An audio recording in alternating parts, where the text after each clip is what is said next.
بذكر الله ترتاح القلوب وتنزاح المتاعب والكروب وتنزل رحمة الغفار. بسم الله الرحمن الرحيم.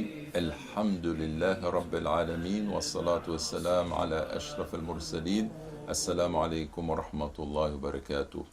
Nous poursuivons avec le sage Ibn Ata'illah Sakandari qui aujourd'hui nous recommande de ne pas nous fier au monde, de ne pas nous laisser séduire par les illusions du monde. Et il nous dit dans une très très belle sagesse: La tastaghrib wuqu' al-akdar ma dumta fi hadhi ad-dar fa innaha ma abrazat illa ma huwa mustahiq wasfiha. Ce qui signifie, ne sois pas étonné des choses pénibles qui arrivent tant que tu te trouves en cette demeure.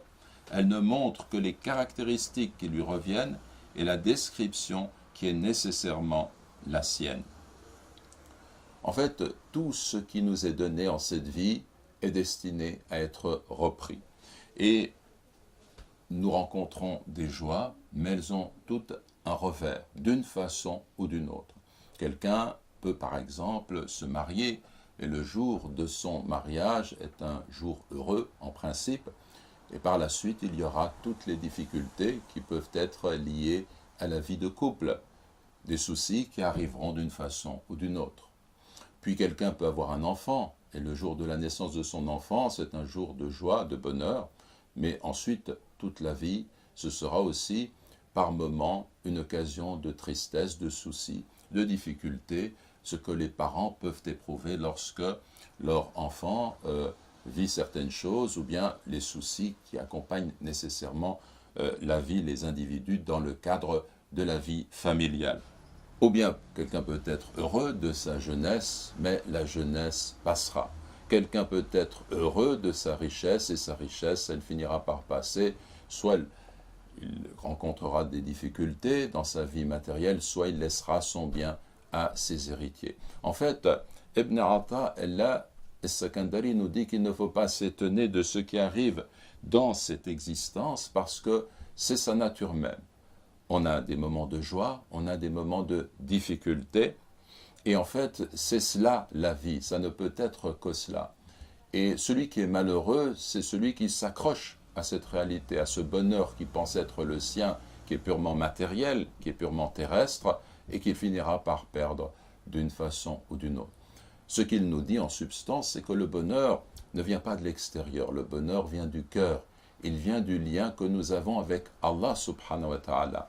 Et lorsqu'on reçoit un bienfait, eh bien on remercie le Créateur, et lorsqu'on est confronté à une difficulté, on fait patience. Et cela c'est décrit dans un hadith du messager de Dieu, sallallahu alayhi wa sallam, dans lequel il nous dit que la situation du croyant est excellente. Et il n'en est ainsi que pour le croyant.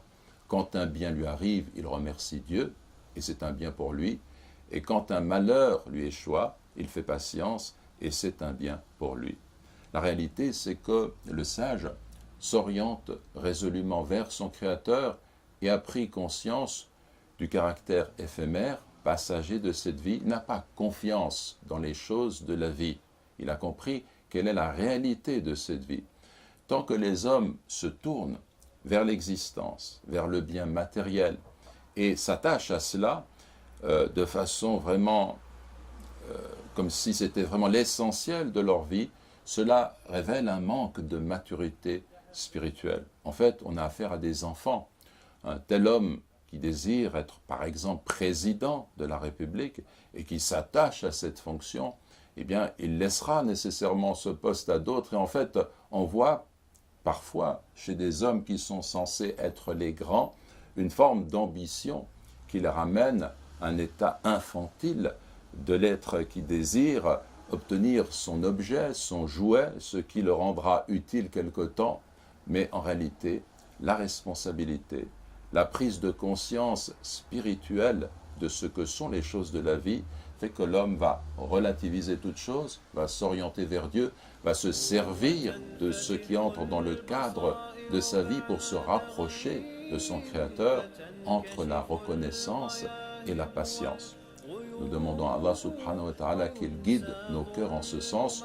Wassalamu alaikum wa rahmatullahi wa barakatuh. راح في الفؤاد لها ندوب وتطوى ذكريات كالحات لها في الصدر إن نشرات نعيب